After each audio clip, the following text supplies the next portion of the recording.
বহাগ বিহুৰ প্ৰাক মুহূৰ্তত আমাৰ অসমবাসী ৰাইজৰ বাবে এটা অত্যন্ত সুখৰ বিষয়। উত্তৰ পূব ভাৰতৰ প্ৰথমটো ৰবটিক সাৰ্জাৰী প্ৰচিডিউৰ ৰবটিক সাৰ্জাৰী যিটো প্ৰচিডিউৰ বা ৰবটিক সাৰ্জাৰী ব্যৱস্থা সেইটো আজি আমি state cancer institute Guwahati medical কলেজত শুভ উদ্বোধন কৰিলোঁ। আজিৰ পৰা আমাৰ পেচেণ্টসকলে ইয়াতে ৰবটিক সাৰ্জাৰীৰ জৰিয়তে কৰ্কট ৰোগ বা আন ৰোগৰ অস্ত্ৰোপচাৰ কৰিব পাৰিব। ভাৰত চৰকাৰে আগবঢ়োৱা 15 কোটি টকাৰে এটা আত্মনিৰ্ভৰশীল ভাৰতৰ প্ৰডাক্ট SSI মন্ত্ৰ 2.0 এই মেচিনটো আজি আমি ইয়াত ইনষ্টল কৰিছোঁ। এই মেচিনটোৰ বিশেষত্ব এইটোৱে হৈছে যে ইয়াক সাৰ্জাৰী কৰোঁতে ডক্টৰে হাতেদি কৰাৰ প্ৰয়োজন নাই। ডক্টৰ মাত্ৰ কম্পিউটাৰত বহি থাকিব। কম্পিউটাৰত AR VRৰ জৰিয়তে সাৰ্জিকেল যিটো প্ৰচিডিউৰ কৰিব সেই এৰিয়াটো ডাঙৰ কৰি দেখা যাব আৰু ডক্টৰে কম্পিউটাৰত বহি ৰবটটোক ইনষ্ট্ৰাকশ্যন দি থাকিব আৰু ৰবটটোৱে অপাৰেশ্যন কৰি গৈ থাকিব। ইয়াৰ ফলত হাতেদি অপাৰেশ্যন কৰোঁতে সৰু সুৰা যি ভুল হ'ব পাৰে বা বহুত শৰীৰৰ অস্ত্ৰোপচাৰ কৰোঁতে অংগ পতংগ ডক্টৰে খালী চকুৰে দেখা নাপায়।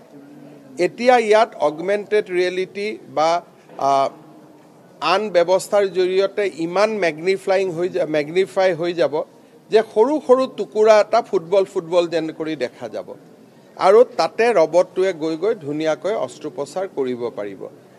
এনে ব্যৱস্থা কলিকতা চহৰত আছে নে নাই মই নাজানো, কিন্তু ডেফিনেটলি নৰ্থ ইষ্ট ইণ্ডিয়াত নাই আৰু ইষ্টাৰ্ণ ইণ্ডিয়াটো খুবেই কম হ'ব।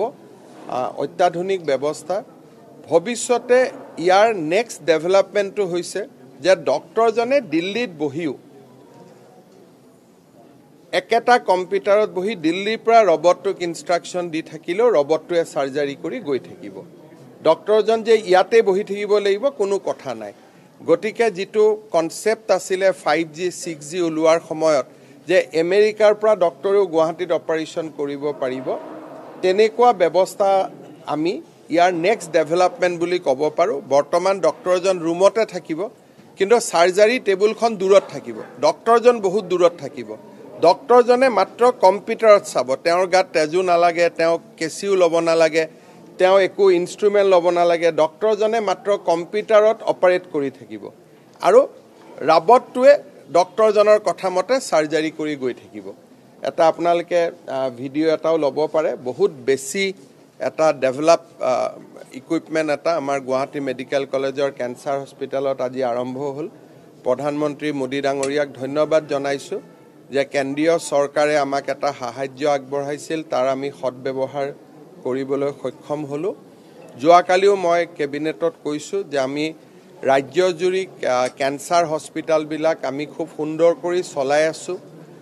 এই বছৰত আমি শিৱসাগৰ, তিনিচুকীয়া, ডিফু, গোলাঘাট এই চাৰিওটা জেগাত আমি কেঞ্চাৰ হস্পিটেল উদ্বোধন কৰিব পাৰিম। সেই দিশতো আমাৰ কাম চলি আছে আৰু গোটেইকেইখন কেঞ্চাৰ হস্পিটেলত একোখন আমি BSc নাৰ্ছিং কলেজো ষ্টাৰ্ট কৰিম। লগত বৰপেটাত ইতিমধ্যে আৰম্ভ কৰিছোঁ। বাকী কেঞ্চাৰ হস্পিটেল কেইখনৰ লগত আমি BSc নাৰ্ছিং কলেজ একোখনো আৰম্ভ কৰিম আৰু এই BSc নাৰ্ছিং কলেজবিলাকত আমাৰ ষ্টুডেণ্টসকলক ইংৰাজী আৰু জাপানীজ ভাষাৰ আমি এক্সপ'জাৰো দিম, যাতে ভৱিষ্যতে তেওঁলোকে সুন্দৰ কেৰিয়াৰ এটাও বনাব পাৰে।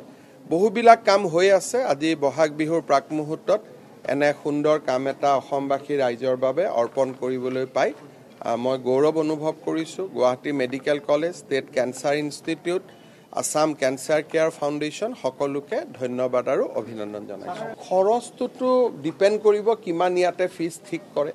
তেনেকুৱা কোনো খৰচ বুলি ইয়াত আৰু বেলেগ খৰচ বুলি একো নাই।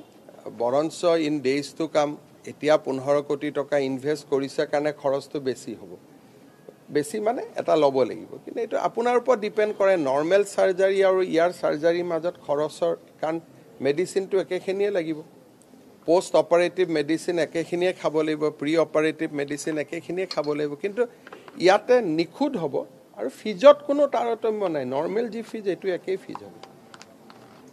মোৰ মতেদি ইয়াত খালি প্ৰথম অৱস্থাত যেহেতু টকা এটা ইনভেষ্ট কৰিছে মেচিন এটা লগাইছে প্ৰথম অৱস্থাত অকণমান থাকিলেও লাহে লাহে কষ্টবিলাক আৰু আয়ুষ্মান ভাৰতততো কোনো কষ্টে নাই আৰু ডিসচাৰ্জটো ফটক কৰি হৈ যাব মানে পোষ্ট অপাৰেটিভ আপোনাৰ নৰ্মেল সাৰ্জাৰীত বহুত দিন থাকিব লাগে হাতেদি কৰিলে কৰবাত তেজ ওলাব কৰবাত ঘা লাগিব কৰবাত কিবা লাগিব ইয়াতে যেহেতু মেচিনে কৰিব আৰু ডাঙৰ স্কিনত কৰিব সেইকাৰণে ইয়াতে পোষ্ট অফ ৰিকভাৰী বহুত সোনকালে হৈ যাব এইটো মোৰ মতেদিতো উইথ বেংগলে প্ৰথম হ'ব লাগে কিন্তু তথাপিতো ডেটা নাথাকাকৈ ক'ব অলপ বেয়া লাগে সেইকাৰণে নৰ্থ ইষ্টৰ ভিতৰত প্ৰথম বুলিতো ক'ব পাৰিয়ে আৰু ভাৰতৰ বহুত ৰাজ্যতে এনেকুৱা প্ৰচিডিউৰ ডেফিনেটলি নাই